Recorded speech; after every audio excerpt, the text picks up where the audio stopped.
Prezadas senhoras, prezados senhores, amigos jovens, meus queridos irmãos espíritas, que Deus nos guarde e nos mantenha em sua paz. É bem verdade que para muita gente a mediunidade é dessas coisas fantasmagóricas. Para outras é arte do demônio, invenção dos espíritas. Para muitos é caminho para a loucura. E dessa forma se multiplicam os entendimentos a respeito da sua realidade. Nada obstante, a faculdade mediúnica é dessas realizações do psiquismo humano, tendo sido exarado por Allan Kardec, o codificador do espiritismo, que toda criatura que sente num grau qualquer a interferência dos espíritos, por essa razão é médium, estabelecendo um conceito generalizado acerca da mediunidade e de ser médium. Afirma então o codificador em sequência de que usualmente são chamados médiuns aqueles em quem a faculdade tem uma regularidade, uma intensidade, e para isso é exigida uma constituição física própria. Dessa maneira começamos a entender que a faculdade mediúnica não é uma invenção do espiritismo, tampouco uma obra satânica. Não nos leva à loucura, mas é uma porta que se abre em nossa mente, o chamado sexto sentido, para que nós tenhamos essa certeza de que a morte não nos mata, de que os nossos mortos prosseguem de pé, vivendo abundantemente. É essa porta ou janela, conforme o nosso interesse, que nos permite visualizar, perceber o mundo extracorpóreo, de onde nós viemos para a Terra e de onde vêm as bênçãos de que necessitamos. É esse mundo do alde-lá para onde igualmente retornaremos, depois do fenômeno da desencarnação. Desse modo, a mediunidade nos abre as possibilidades para entender a vida abundante, que se agita para além das dimensões corporais. Na velha Grécia, na antiga Hélade, exatamente no Monte Parnaso, na região da Fócida, levantava-se o templo dedicado ao deus Apolo. Apolo na Grécia, que era conhecido em Roma como o deus Febo, era a representação solar. Era o deus que, segundo a mitologia greco-romana, carregava ao longo dos céus o carro de fogo do sol. Era um Deus por demais amado e bastante popular, desses deuses familiares das comunidades greco-romanas. E no seu templo, uma jovem adolescente, obrigatoriamente virgem, pálida como a cera, vigiava o fogo sagrado de Apolo. E em determinadas datas, era expedido um convite para a comunidade, para que subisse ao Monte Parnaso, a fim de que pudesse ouvir a voz do deus Apolo, que lhes desejava falar. Nessas ocasiões, a jovem Vestal era sentada num banco tripóide, um banco de 3 pés, que propositalmente era colocado sobre a frincha de uma rocha natural, uma rocha vulcânica, sobre a qual o templo havia sido construído. Dessa fenda, dessa frincha rochosa, evadiam-se gases que essa jovem assentada no banco começava a inalar. E na medida em que esses gases lhe tomavam conta do cérebro, ela passava a se agitar mais pálida do que antes. A cabeça se movia de um lado para outro. A respiração se lhe tornava ofegante, dispneica, até que depois de alguns instantes, ela parecia estabelecer-se.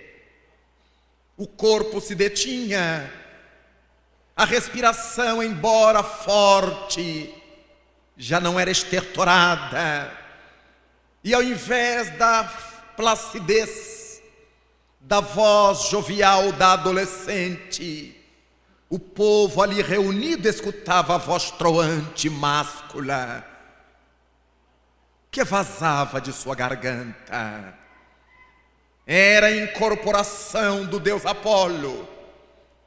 E cada vez que Apolo se dirigia ao povo, ou era para saudar o povo parabenizando-o por algum fato, por algum feito, ou para chamar-lhe atenção, para demonstrá-lo diante de algum equívoco, ou era para fazer uma predição poderosa para a Grécia, ou para fazer algum anúncio nefasto para o povo.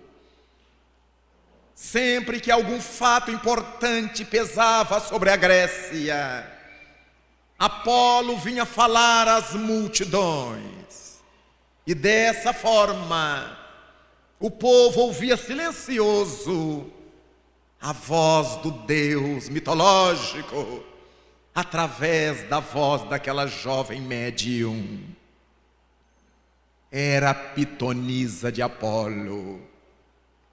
Terminada a mensagem, depois que Apolo se despedia do seu rebanho, novamente a moça se agitava, a respiração estertorada, e gradualmente ela ia voltando à sua normalidade.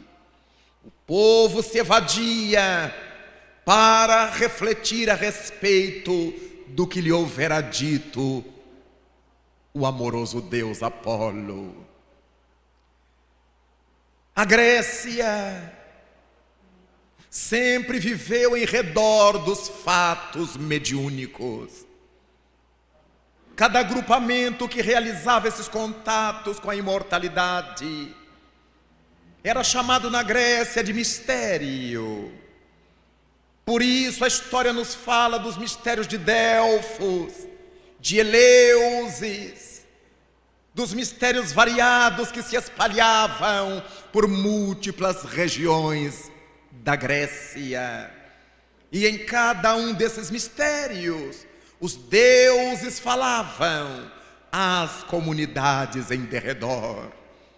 Dessa forma, não é difícil imaginar que a questão de falar-se com os deuses não é uma invenção espírita. Mas quando pensamos na Grécia, nos mistérios, nos pitons, nas pitonisas, temos a certeza de que esse foi um povo nutrido no caldo de cultura da mediunidade. Mas se nós nos afastarmos da Grécia e chegarmos logo, logo as terras de Roma. Encontraremos ali também a mitologia, onde os deuses, que eram todos os deuses da Grécia, com nomes latinos, falavam às multidões. É dessa forma que vamos achar na velha Roma dos Césares o deus Júpiter, que era na Grécia Zeus, o deus Apolo na Grécia, que era Febo. Encontraremos os mais variados deuses com as mesmas atribuições lá e cá, uma vez que Roma dominou politicamente, militarmente a Grécia, mas assimilou a cultura grega. Dessa forma, o Olimpo grego correspondia ao mesmo Olimpo romano. Eram os mesmos deuses, mas os romanos mantinham outros contatos com os espíritos, porque cultivavam os deuses lares. Os deuses lares eram as almas dos mortos da família, os avós, os bisavós, os avoengos, aqueles que através das sibilas, das pitonisas, das sensitivas, das médiuns, periodicamente vinham se comunicar com a família, tanto quanto fazia Apolo na Grécia, para chamar-lhes a atenção, para parabenizá-la, para diverti-la de algum perigo, para norteá-la em alguma decisão. Os deuses lares se comunicavam com tranquilidade para falar aos seus familiares através das sensitivas e dos sensitivos romanos.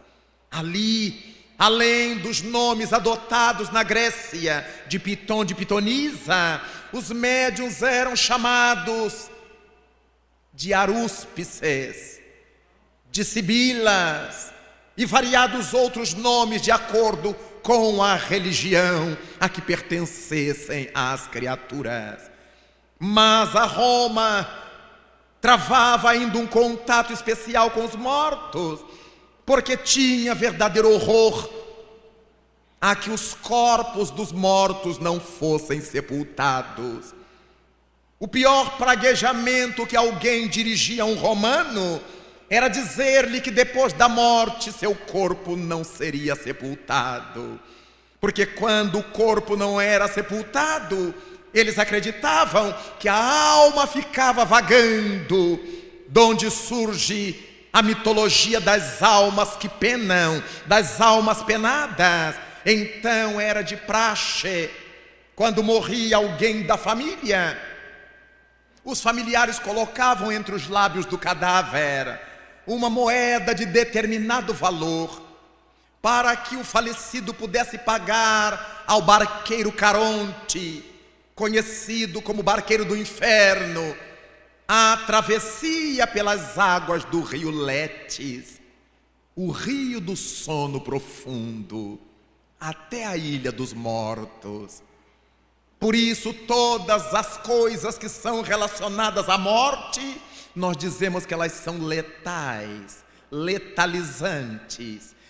Referência às águas do rio Letes, que quando bebidas, impunham à criatura um sono permanente. Dessa forma, Caronte atravessava essa alma pelas águas do rio Letes até a ilha dos mortos, e ela então não se tornaria uma alma penada. Roma travava muitos contatos com os mortos e tinha verdadeiro pavor de encontrar-se com almas penadas. Por isso os cemitérios da Via Ápia ficavam fora dos muros de Roma, e por isso os cristãos passaram a se reunir lá, porque era o lugar onde os soldados não iam, porque tinham medo dos mortos.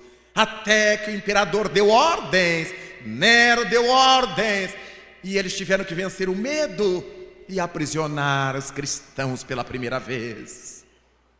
Mas se sairmos de Roma, onde esse contato com os espíritos era por demais comum, ainda que sob o véu do medo em muitos casos, e se penetrarmos a Hebreia, a velha Judeia, encontraremos ali o povo travando relacionamento com os mortos, porque os hebreus sempre acreditaram nos espíritos.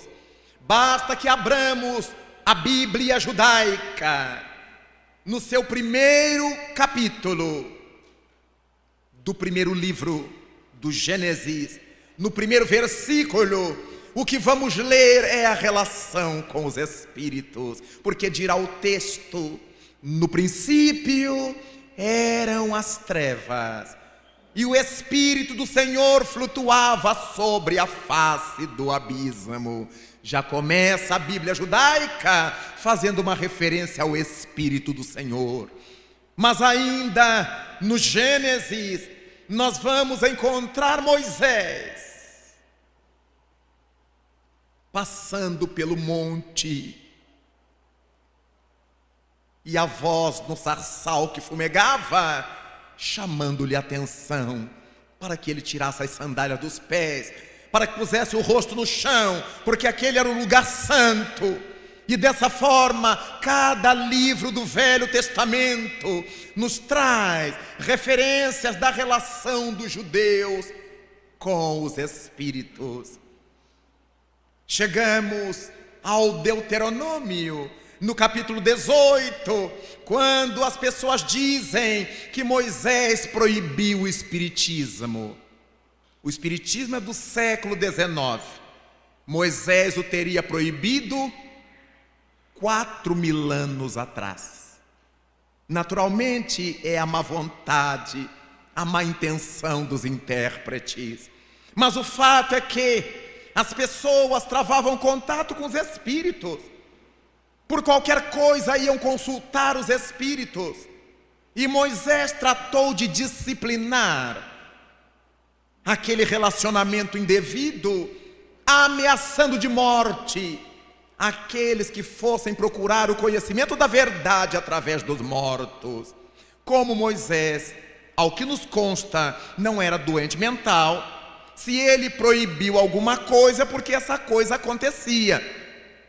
Logo, quando alguém diz que Moisés proibiu o espiritismo, está se equivocando, porque o espiritismo só tem 152 anos, enquanto Moisés viveu há mais de 4.000 anos. E por outro lado, Moisés não tinha nada contra os espíritos, nem contra a mediunidade.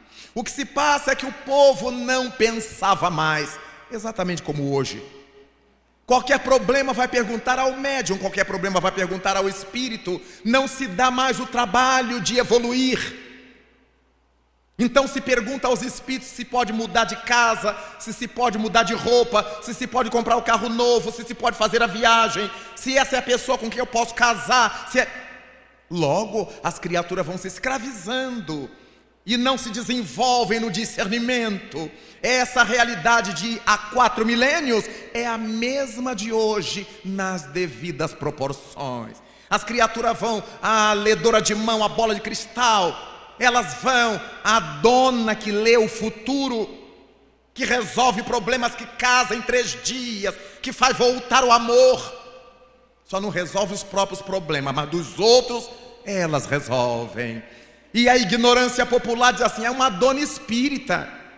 Todo mundo que lida com espírito, o povo diz que é espírita.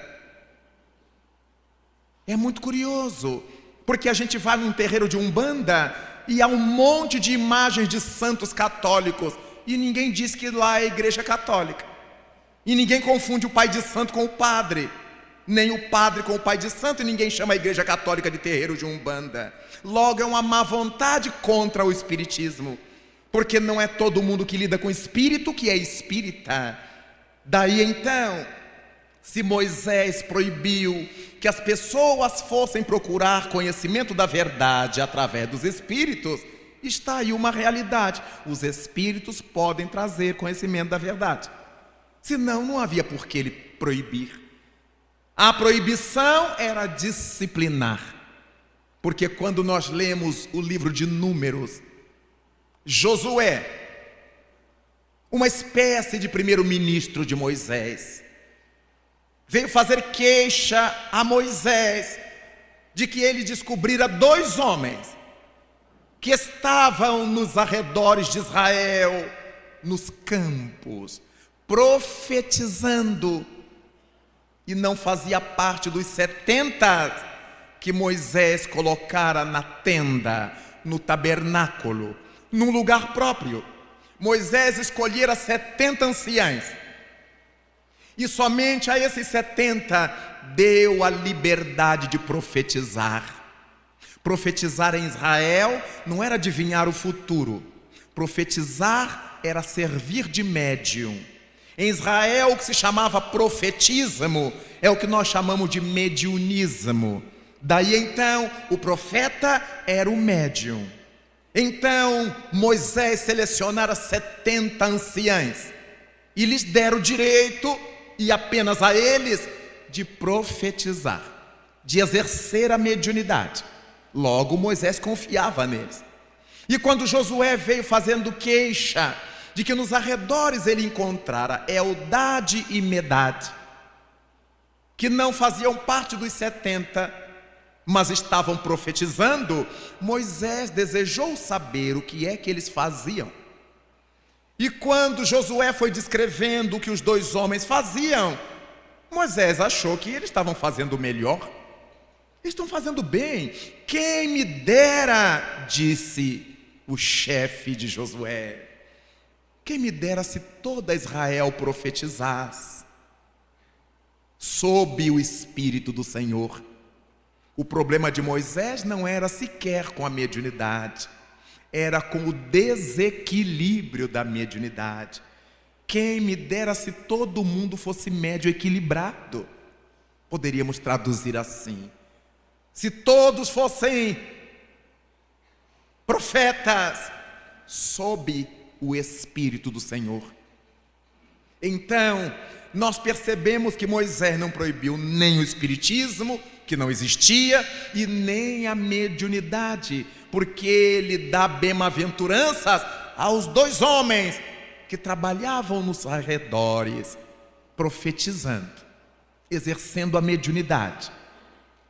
E lastima que Israel não tivesse a conduta equilibrada diante da mediunidade. Então encontramos na Hebreia a presença dos Espíritos em todos os livros do Velho Testamento. Uma ou outra alusão, até chegarmos ao Novo Testamento, que é a parte onde nos chega Jesus.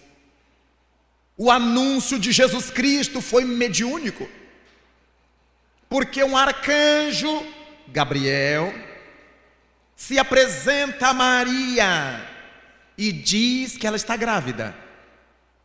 Pré-anuncia, porque ela não sabia.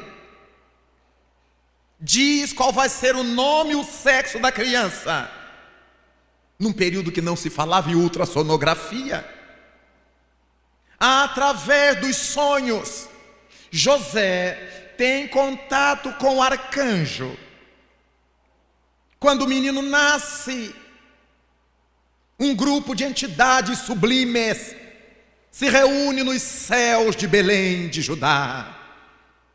E a imagem que os videntes viram era de uma estrela luminosa, a estrela de Belém, que derramava claridade sobre a choça onde se encontrava o menino, dizem as tradições. Mas quando o menino estava crescendo, o anjo aparece a José em sonho e manda que ele fuja com a criança e com a mulher, porque Herodes Antipas, na sua fúria, mandara degolar-se toda criança de 0 a 2 anos de idade, porque ficara sabendo que estava nascido aquele que o iria destronar. Como ele não sabia quem, mandou matar todos os varões de 0 a 2 anos de idade. Quando passou o perigo, depois da chacina, o anjo apareceu em sonho a José no Egito e disse que ele podia voltar a Jerusalém.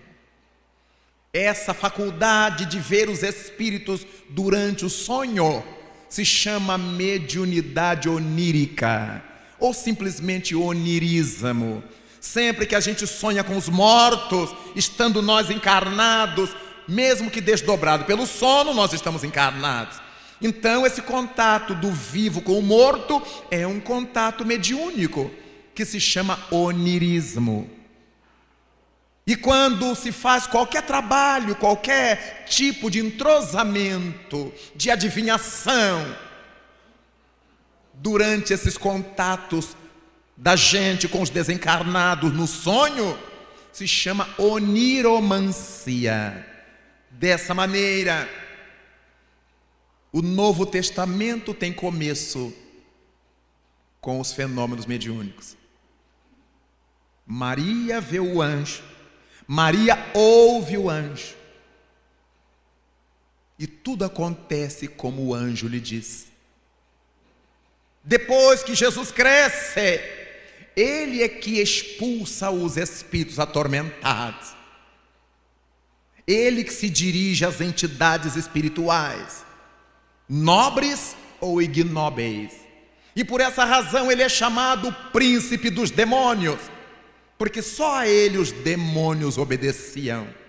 E é chamado Senhor dos Espíritos, porque onde estava Jesus tinha sempre um espírito, ou para criar caso, ou para dialogar com ele, como aconteceu no Tabor com Elias e Moisés. Então, quem não consegue enxergar fenômeno mediúnico na Bíblia judaica é porque nunca abriu a Bíblia judaica. Juntou as letras, mas não soube ler o que está escrito. Quando os discípulos perguntaram a Jesus, depois de ele ter curado um jovem obsesso, por que é que Jesus tinha conseguido e eles não, se eles tinham pelejado a noite inteira? O mestre então lhes diz: é que para essa casta de espíritos, para esse tipo de espíritos, há necessidade de muito jejum e oração. Jesus anuncia que há várias classes de espíritos. Para essa é necessário jejum, é necessária a oração. Então os hebreus também conheceram o fenômeno mediúnico. Os espíritos, quando nos damos conta da médium de Endor, da mulher que o rei Saul procurou para fazer levantar a Samuel, que estava morto, o rei Saul consegue o diálogo com Samuel, e apesar dos conselhos que Samuel lhe deu através da médium, Saul não o atendeu. E tudo que Samuel lhe disse mediunicamente acabou por acontecer. Dessa forma, o Velho, o Novo Testamento estão apinhados de fatos mediúnicos. Mas se nós sairmos da Hebreia e visitarmos a Pérsia de Zoroastro, encontraremos Zoroastro chamando a atenção do seu povo para que tivesse cuidado com as orientações negativas de Arimane. Arimane, na Pérsia, a Pérsia era uma região onde hoje está o Irã. O Irã de hoje era a Pérsia de ontem. Arimane era a representação do mal, era a representação dos espíritos da treva.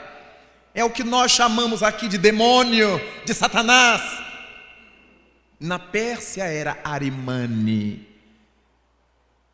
Então Zoroastro dizia para o povo ter cuidado com Arimane e abrir-se para o deus Mazde, também chamado de Mitra. Daí a Pérsia conhecer o masdeísmo, o mitraísmo, porque Masde representava o Deus luminoso dos persas. Entre os persas, eles já sabiam que havia espírito da sombra, Arimane, e espírito da luz, seres divinos representados por Masde ou Mitra. Mas se nós sairmos da Pérsia, se visitarmos o norte da África, se chegarmos ao Egito, por exemplo, acharemos ali a faculdade mediúnica exuberante nos mistérios de Ísis e de Osíris. As pessoas que quisessem desenvolver a sua paranormalidade precisavam de alguns anos para dar os passos daquilo que hoje chamaríamos de desenvolvimento mediúnico. Acontece que no Egito as criaturas tinham que ser iniciadas por meio de algumas cerimônias até que elas conseguissem enxergar os véus da deusa Ísis, até que despertassem a vidência mediúnica. E eles tinham maneiras próprias para entender que de fato a criatura tinha desenvolvido a vidência. Mas ao lado de Ísis, de Osíris, o Egito conheceu o deus Esculápio e outras dezenas de deuses com formas humanas, com formas animais, como Anubis, para prestar culto, para prestar reverência. Mas se nós avançarmos pela África Negra, acharemos a presença dos espíritos chamados de orixás nas diversas regiões culturais da África Negra. Esses orixás, segundo se acreditava na África, eram entidades nunca nascidas na terra, eram elementais. E porque nunca haviam nascido na terra, as criaturas não conheciam seus rostos. Daí as suas representações não terem rosto. Na face há sempre uma cortinazinha, há alguma coisa que simboliza que lhes não se conhece o rosto. Dessa forma, os africanos trabalharam junto aos seus orixás. Todos eram seres da natureza, ligados à natureza terrestre. Os africanos acreditavam nos deuses da guerra, das defesas, os oguns, nos deuses das florestas, que defendiam o verde, os oxóssis. Os africanos admitiam que o grande mar, a grande Calunga, era domicílio das Janaínas ou Iemanjás. As águas de quedas das cascatas, das cachoeiras, dos véus de noiva eram do domínio de Oxum, as diversas Oxum. Mas as águas correntes dos rios, dos ribeiros, dos riachos eram patrimônio das nanãs bruquê. Mas a ventania era a esfera de ação das inhansãs. Os deuses da inteligência, do raciocínio, da logicidade eram os Xangôs. E dessa maneira, onde é que entram as almas dos mortos? Nesse culto, já que todos os orixás eram seres nunca nascidos na terra, e as almas dos homens tinham acesso a esse culto? Tinha. As almas dos mortos eram chamadas de eguns Não confundamos com Oguns. Os Eguns eram mensageiros para os africanos que trouxeram para o Brasil candomblé. As almas dos mortos serviam para levar mensagem de um deus a outro deus, de um orixá ao outro orixá. E dessa forma, eles cultuavam seus deuses por meio das cores e das danças e dos cânticos. E quando chegaram representantes dessas crenças ao Brasil do século XVI, criaram aqui um culto afro-católico brasileiro, porque se juntou com as crenças indígenas, dos indígenas que viviam aqui. E surge no Brasil a Umbanda, onde os orixás recebem os mesmos nomes da África, mas todos são almas dos mortos. Enquanto na África os Exus eram a roda da saúde. Os africanos diziam que todo mundo tem que ter o seu Exu, porque é a saúde, é a vitalidade. No culto da Umbanda, o Exu é o homem da meia-noite. Aqueles espíritos neutros, como aprendemos no livro dos Espíritos, que dizem que podem fazer o bem, que podem fazer o mal. Em verdade, quem diz que faz o bem, faz o mal, ele faz mesmo é o mal. Daí nós começamos a perceber que em toda parte os espíritos falando às criaturas.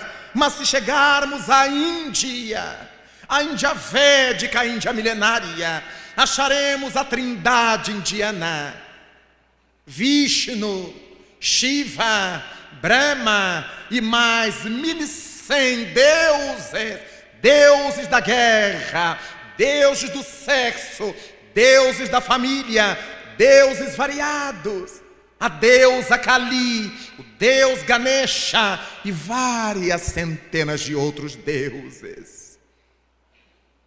E ali então, esses deuses falavam pela boca dos sensitivos indianos, que eram chamados de rishis. No Egito, os sensitivos médios eram chamados de hierofantes. Dessa forma, nós vamos identificando em toda parte onde surgiram as mitologias, o homem não sabendo interpretar os seres que eles viam, que eles ouviam. E nós encontramos entre os nórdicos, entre os germânicos, os deuses, entre os chineses, entre os japoneses, os deuses até hoje cultivados em Nagoya, no Japão, em toda parte, porque o Criador nunca deixou a humanidade sem essa certeza de que ninguém morre. É por isso que os espíritos estão desde sempre, desde que o mundo é mundo, convidando-nos a um pensamento mais alto, a uma reflexão maior, chamando-nos a respeitar a vida de forma direta, de modo indireto. Nunca a divindade permitiu que um povo qualquer deixasse de receber essas informações a respeito da vida que se agita para além da sepultura. Por isso, então, a criatividade humana mistura a realidade mediúnica com a sua fantasmagoria mental. E surgem deuses estranhíssimos, nascidos da dor de cabeça desse, nascidos da cólica daquele, deuses criados pela inventividade humana. Mas no fundo de todas as mitologias está o mundo espiritual chamando-nos. Enquanto é hoje, enquanto é tempo, nas linguagens de cada época, dentro dos costumes de cada cultura, a pensar mais alto. Desse modo, quando no século XIX nasce na Terra a veneranda doutrina espírita, desde aquele 18 de abril de 1857, quando aparece em Paris o Livro dos Espíritos, assinado por um nome desconhecido, Allan Kardec, porque era o pseudônimo do professor Hippolyte Léon Denis Rivail. O mundo trava contato com uma nova ordem de reflexão espiritual, que passou a ser chamada de Espiritismo. A doutrina dos Espíritos. Espírito mais ismo. Ismo quer dizer doutrina. Como temos o materialismo, o budismo, o cristianismo, ismo sempre é doutrina. Dos Espíritos. Então é Espiritismo. Mas muita gente nos dirá: eu não acredito no Espiritismo porque essa palavra não existe na Bíblia. Ora, mas se a gente acreditar na Bíblia, somente nas palavras que a Bíblia traz, nós não vamos acreditar na Bíblia. Porque nenhuma das palavras que nós lemos no idioma português foram as palavras originais do aramaico, do grego. Todas foram traduzidas. Para chegar à nossa língua, nós tivemos as traduções do aramaico para o hebraico, para o grego, para o latim. Logo, nenhuma das palavras que a gente lê na Bíblia, na nossa língua, foram ditas de fato. Foram ditas outras que correspondiam a essas. Logo, ninguém vai imaginar que Jesus falava em português. Um amigo de infância chegou à minha casa oportunamente. Fomos criados juntos até um ponto. Aos 17 anos eu me tornei espírita, e a família dele, que era evangélica, continuou no evangelismo, e nós continuamos bons amigos, até hoje o somos. Mas houve um período da vida dele que ele teve um surto de querer me catequizar. E ele resolveu que tinha que me salvar. Eu não me conformo, Raul, de você estar metido no espiritismo. Eu digo: mas eu não estou metido no espiritismo. O espiritismo está metido em mim. É na minha cabeça que ele está. Não, mas você precisa saber que a gente tem que seguir a palavra de Deus. Eu digo: mas o que é a palavra de Deus, meu amigo? E ele me diz: é a palavra da Bíblia. E como ele só andava com a Bíblia debaixo do braço, eu disse a ele assim: abre aí sua Bíblia, onde você quiser. E ele ficou todo feliz. Hoje eu dobro, Raul. E ele abriu a sua Bíblia e caiu num texto do Velho Testamento que eu sabia que só existia na Bíblia protestante. Há livros na Bíblia protestante que não existem na Bíblia católica, e vice-versa. E aí, como eu tenho na minha casa 5 traduções diferentes da Bíblia em português, como eu tenho a Bíblia com o Velho e o Novo Testamento em holandês, em inglês, em francês, em várias línguas, cada país que eu vou, eu compro uma Bíblia daquela língua. Mas eu não mostrei isso para ele para não ser demais. Eu só peguei as 5 que eu tinha em português de tradutores diferentes e disse a ele assim: agora abra essas 5 Bíblias no mesmo capítulo, versículo que você abriu a sua. E ele abriu. E numa ele disse: mas essa não tem. Eu digo: então como é que você quer que eu siga a palavra de Deus? Qual é que é a palavra de Deus? Mas ele lia uma tradução, dizia uma coisa, ele lia outra, dizia outra coisa, e ele ficou embaralhado. E eu perguntei: qual é a palavra de Deus, amigo, que eu tenho que seguir? Porque se eu for seguir por esta aqui, não tem o livro que você tem aí, eu já iria para o inferno. Se eu ler aquela ali, a tradução está diferente do que você leu para mim. As traduções dizem as mesmas coisas, mas escritas de forma diferente. Como eles se apegam muito à letra, eu disse: onde é a palavra de Deus? E ele disse: não, Raul, deixa isso para lá. Eu digo: não, você vem à minha casa, cutuca o diabo com vara curta. Agora nós temos que esclarecer isso, que eu quero seguir a palavra de Deus. E ele foi fechando as Bíblias todas e me disse assim: Raul, deixa isso para lá. Eu digo: olha aqui, querido, deixa eu lhe falar uma coisa para você tranquilizar. Eu sou espírita por convicção. Do mesmo modo que eu respeito você na sua crença, você me respeite na minha. Não, Raul, não é isso, você sabe que o espiritismo é coisa do demônio? Eu digo: sei. Eu sou perdido de caso pensado. Porque não tinha mais o que discutir com ele. E como eu penso que daimon é espírito, eu sei que demônio quer dizer espírito. Foi a igreja romana que deu essa conotação de daimon, Satanás. Como eu sei que Satanás, não é ofensa, porque Jesus chamou a Pedro de Satanás. Satanás quer dizer adversário, o oponente, que a igreja deu um peso de ser do mal, não é? Uma pessoa que está teimando com a gente uma coisa, ela é o nosso Satanás, é o nosso Satã, é o opositor. Porque eu me mexo nessas questões da nossa língua, eu vou entendendo o sentido das palavras, então eu não tenho medo. Um dia, uma pessoa me disse assim, depois de uma palestra que eu fiz: o senhor é o próprio Beelzebu. Eu adoro essa palavra, porque eu já tinha conhecimento do significado dela. E eu tinha ido atrás de todos esses termos pejorativos que as religiões usam.